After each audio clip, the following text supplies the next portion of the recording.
السلام علیکم، میں ہوں حکیم محمد ساجد فاروقی۔ پچھلے کچھ دنوں سے مصروفیت کی بنا پر میں ویڈیو نہیں اپلوڈ کر سکا، تو آج میں آپ کو تھوڑا سا تعارف کروانا چاہوں گا لسوڑیاں کا۔ یہ دیکھیے آپ جس درخت کے نیچے میں کھڑا ہوں، یہ لسوڑیاں ہیں۔ اس کا پھل بالکل پک کے تیار ہو چکا ہے۔ اس کا اچار بھی بنایا جاتا ہے، جو شاندے میں اسے استعمال کیا جاتا ہے، مختلف ادویہ میں صفوفاً اسے استعمال کیا جاتا ہے۔ تو اس کے فوائد اور استعمال کی کچھ صورتوں پر ہم بات کریں گے۔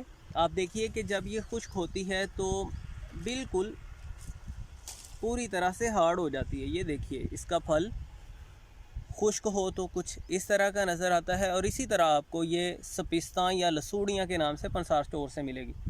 اور جب یہ ہرا بھرا ہوتا ہے تو بیر کے سائز میں کچھ اس طرح سے نظر آتا ہے۔ عموماً یہ آوارہ طور پر پیدا ہو جاتا ہے اور لوگ اس کی افادیت سے بے خبر رہتے ہیں۔ تو آج کی اس ویڈیو میں اسی کے کچھ خواص سے میں آپ کو آگاہ کرنا چاہوں گا، تاکہ آپ پوری طرح سے اس سے استفادہ کر سکیں۔ سپیستان کا مزاج گرمی اور سردی میں معتدل ہے اور تری پائی جاتی ہے۔ اس میں اول درجہ میں تر ہے، مطلب گرمی بھی نہیں ہے اس میں زیادہ اور نہ ہی زیادہ سردی، اعتدال کی حالت میں ہے، اور خشکی کو یہ ختم کرتا ہے۔ اس میں تری پائی جاتی ہے۔ خشک حالت میں اسے ادویاتی طور پر استعمال کیا جاتا ہے اور تازہ کا اچار بنایا جاتا ہے۔ شاید بہت کم لوگ جانتے ہیں کہ لسوڑیاں کا بھی اچار بنایا جاتا ہے۔ ہم خود اس کا اچار بناتے ہیں اور بہت ہی بہترین ذائقہ دار اس کا اچار بنتا ہے۔ عموماً لسوڑا کا یعنی مذکر جو ہے، اس کا جو آنولا سے تھوڑا چھوٹا ہوتا ہے، اس کا اچار بناتے ہیں لوگ۔ لسوڑیاں کا اچار بنانا بھی بہت آسان ہے۔ آپ کو پانی اچھے طریقے سے گرم کر لینا ہے۔ کھولتے ہوئے پانی میں لسوڑیاں پکی ہوئی ڈالنی ہیں اور آگ کو بند کر دینا ہے۔ 2 سے 3 منٹ یعنی زیادہ دیر تک نہیں پانی میں رہنے دینا، 2 سے 3 منٹ کھولتے ہوئے پانی میں یہ رہیں۔ بعد میں آپ اس پانی میں سے ان کو نکال لیں اور ٹھنڈا پانی ان پر ڈالیں۔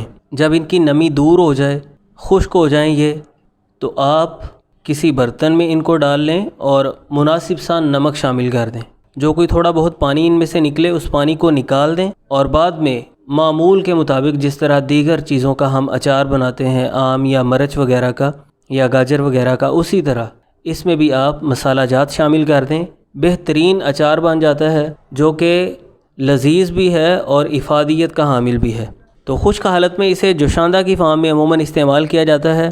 یہ بہت اچھا ملین حلق ہے، یعنی حلق کی خشونت خشکی کو دور کرتا ہے، سینے کی خشونت کو دور کرتا ہے، خشک کھانسی کو فوری طور پر ختم کرتا ہے، بلغم کا بدن سے اخراج کرتا ہے، صفرا کی زیادتی کے باعث جو گھبراہٹ ہوتی ہے، بے چینی ہوتی ہے، اس کو ختم کرتا ہے، بخار وغیرہ کو ختم کرتا ہے، ملین ہے، آنتوں کی خشکی کو دور کرتا ہے، قبض کا بہترین علاج ہے۔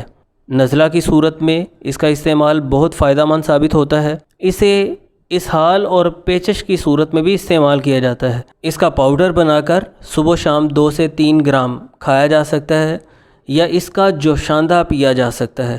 تو یہ پتلے پاخانے پیچش کو، صفراوی پیچش کو، دستوں کو فوری طور پر روکتا ہے۔ پیشاب اگر جل کر آ رہا ہو تو سپیستان کا استعمال بہت مفید ثابت ہوتا ہے۔ پیاس کی شدت کی صورت میں بھی اس کا استعمال بہت مفید ہے۔ اس کا بہت ہی مشہور و معروف مرکب جو کہ بازار سے آپ کو مل جائے گا، ہر کمپنی اسے بناتی ہے، لاؤک سپیستان کے نام سے۔ سپیستان میں نے آپ کو بتایا کہ لسوڑیاں کا ہی نام ہے، طبی نام، اور لاؤک کہتے ہیں چاٹنے والی دوا کو، ایسی دوا جسے چاٹا جائے۔ تو آپ کسی بھی کمپنی کا لاؤک سپیستان خرید سکتے ہیں۔ صبح و شام اس کا چھوٹا آدھا چمچ کھایا جا سکتا ہے، یا نیم گرم پانی میں حل کر کے استعمال کیا جا سکتا ہے۔ سینہ کی خشونت، خشک کھانسی، نزلہ اور پیچش وغیرہ کی صورت میں بہت مفید رہتا ہے۔ اس کے علاوہ آپ اس کا جوشاندہ بنا سکتے ہیں۔ پنسار اسٹور سے آپ کو سپیستان کے نام سے یہ مل جائیں گی۔ 5 سے 10 گرام لسوڑیاں، اس میں 5 سے 10 گرام ہی اناب شامل کر لیں، اور 5 سے 10 گرام گلاب کی پتیاں جو گل سرخ کے نام سے آپ کو مل جائیں گی۔ یہ جوشاندہ بنا کر ان مسائل کی صورت میں استعمال کیا جا سکتا ہے اور فوائد حاصل کیے جا سکتے ہیں۔ اس کے علاوہ اس کا پکا ہوا پھل چوس کر بھی کھایا جا سکتا ہے۔ 4 سے 5 دانے آپ ایک دن میں چوس کر استعمال کر سکتے ہیں، اور جن امراض میں نے بتایا کہ یہ مفید ہے، ان کی صورت میں استفادہ کر سکتے ہیں۔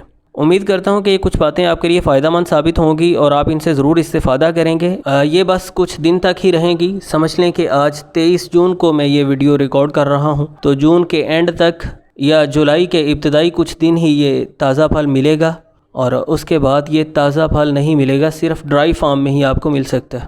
ویڈیو اگر آپ کو اچھی لگی ہے تو اسے لائک ضرور کیجئے، دوسروں کے ساتھ شیئر کیجئے۔ چینل پر اگر آپ نئے ہیں یا ابھی تک سبسکرائب نہیں کیا تو ضرور سبسکرائب کیجئے تاکہ آئندہ آنے والی ویڈیوز کا بھی آپ کو نوٹیفیکیشن ملتا رہے۔ ملتے ہیں نیکسٹ ویڈیو میں۔ اللہ حافظ۔